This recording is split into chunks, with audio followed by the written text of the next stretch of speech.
truancy was ridiculous. Sure. Children walk. You couldn't tell whether it was a school day or a holiday. There would be so many children out. Exactly. The problem was nobody seemed to care about it. Right. Now, that bothered me more than most things. One who's dealt with juveniles for almost 40 years, I've never understood how you allow children to be delinquent, but then you want to lock them up when they get caught. You perpetuated it. You let it happen. Sure. Now, for me, when I went to our chief then and asked him to launch this truancy initiative, this particular chief understood. Melvin High understood this is hurting everybody. But let me tell you this. I had conversations with some officers who said, it ain't my problem. If their parents don't want to make them go to school, too bad. I've had some really, really tight conversations with some of these guys because I had to let them know, if it was your child walking the street and should be in school, what would you do? Sure. And now, like I said, it's everybody's got to learn something here. When we again began to work together, those rookies, they looked forward to ushering these children back to school, but they wanted. Now, Chief, you'll know I had some politicians who wanted to draw and quarter me because they accused me of wanting to do nothing but get our little children in trouble. And I had to explain to them, your child walking the street when they should be in school, that's the trouble you don't want them to get into. It is not okay. So parents, I need you all to help us. You need to send a message that it's not okay to not go to school. The officers almost immediately began to get in lockstep with us. Sure. Because they saw somebody's actually doing something. The days of just taking them back to school and the child runs out the side door before you can get back in your cruiser, those days were coming to an end. But we did have to put consequences in place. Now, that kind of led to the next thing we had to do. Just as you don't want the police to govern your community, well, you don't want the courts to have to unnecessarily govern your community either. That's correct. So these children who would not go to school, who insisted on being truant, I went to the state and I asked the state. Actually, the state came to us. Let me clear that up, because the state also saw, Chief, the progress we were making. And so the state said, listen, if you want these children picked up and taken back to school, and I should add, we were charging them. That was a problem because there were so many of them out. If we continued charging every child that we picked up initially, probably 50% of the student population would have charges. Sure. So the state came and the state said, this is what you can do. You can do what's called diversion. And I would say to any of your listeners, especially those who are community activists or community advocates, if you will, diversion became the key to change. You're right. And that was a great thing you had going, you and Judge Dawson and others who are supporting that effort. And, you know, one of the things that I want to ask you, Mr. Lee, is, you know, police departments across the country benchmark, just like General Motors, and people go to Disney when they want to learn how to move people and so forth. Has there been a network or a thing, if you will, I don't know what word to use there, that allows, for example, if I lived in Sanford, Florida, and I just wanted to be able to find out what's a good way or good ways that I can do the same types of things to engage my fellow citizens and develop better relations with the police. Are there ways that people can get that kind of information? Do you have a network, or how do they get this information out so at least people can consider some of the things that have been successful in Kettering? Maybe it'll work in New Mexico. Let me say to your listeners, and yes, I will give them. I'll even give them my email address. That's what I'm here for. Sure.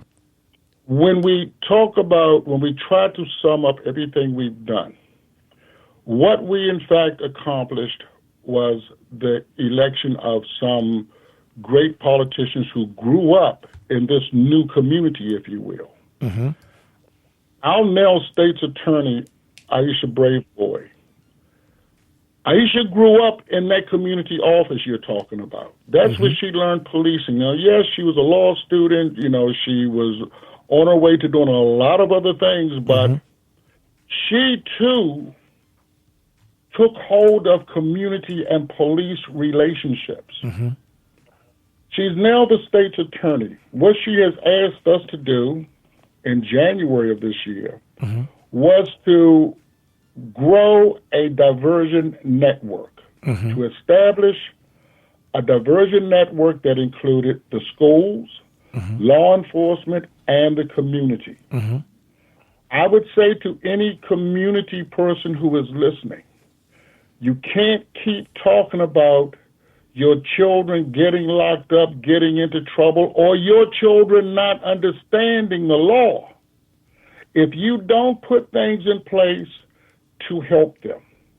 This network that I have been working on, or my team has been working on with her and the sheriff and the schools, it is designed to help our children become more socially aware. The diversion part of it, yes, it's important, but our intent is to get a hold of these children before they ever get charged. Education, Chief. Education is the key to it all. Parents, they are now on board with this diversion network because there's a part of it that helps them. We've got more grandmothers trying to raise 15-year-olds today than ever before. They don't know how to do it. But this diversion network, it also has a component in it to help parents learn from each other how they and what they can do to keep their child out of trouble. Sure. Before I give this number, I want to tell your listeners this. Yes, sir. And I'm one who's never been afraid of folks throwing bricks at me. Sure. Too many times our children get into trouble because they got themselves in trouble. I have a group of children that I have to talk to every Saturday. We've created a program for these children. We call it MOMS, and that's the acronym for Meeting of the Minds. Okay. But I tell these children, you get into a car that's got a screwdriver stuck in the ignition, you put yourself in harm's way. Yep. And when those red and blue lights come on, you have got to understand that officer who's driving that cruiser has a son at home just like you that he wants to go home to.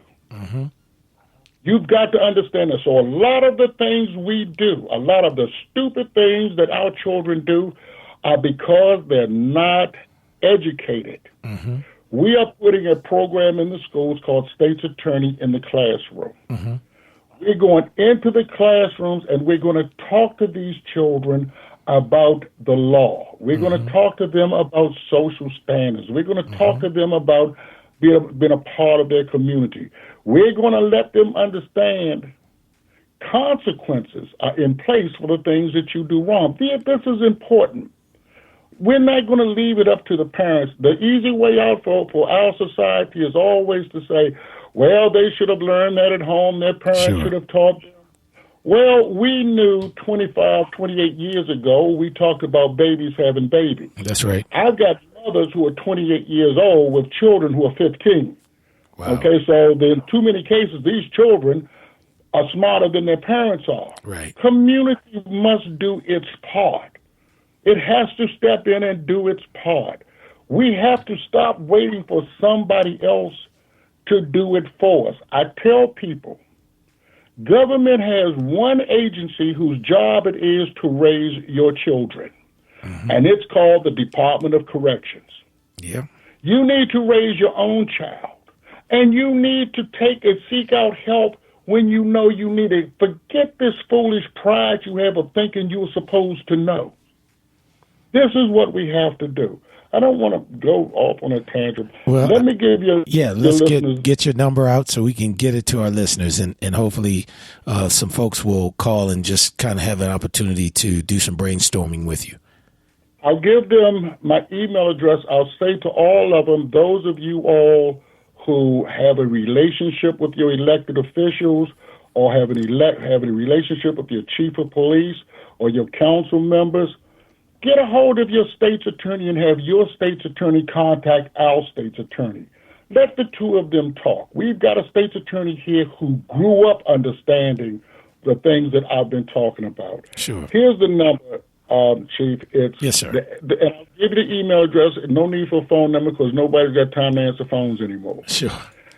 If they send me an email, I will get back to them right away. It's CSA, that's Charlie Sam Adam, 22_office@yahoo.com.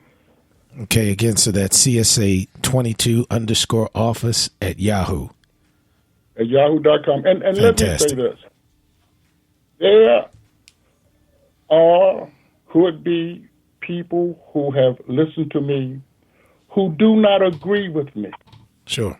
And that's okay, but I'd like to hear from them also. Sure.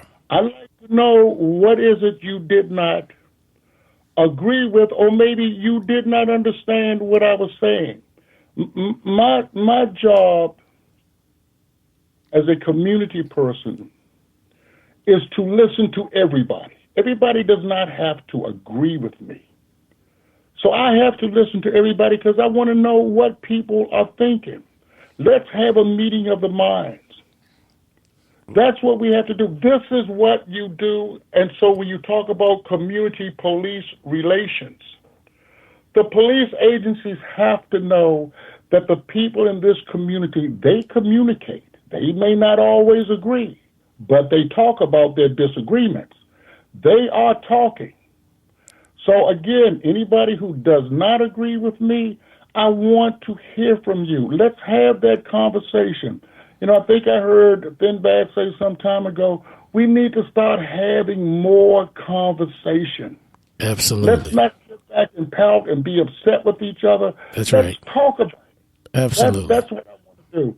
For those who do agree with me, then let me help you find those who can help you further your efforts. We can make a difference. We can make a difference in our schools. We didn't get around a lot to talking about our schools, but we've got problems in our schools. But I think the problem in our schools is the same as the problems in our communities. We're not taking pride in the schools that our children go to. Well, you know, we have to change that. That's right, and I'm going to stop right there, and that's going to be our drop the mic moment. Yes. But Mr. Lee, certainly, it's been a pleasure hearing from you and just kind of listening to some of the things that have been going on in the Kettering community and in Prince George's County. And again, when we started this show, we wanted to make sure that we intentionally did not get into, well, the police don't do this and the police don't do that, and I saw the Sanford thing and hands up, don't shoot.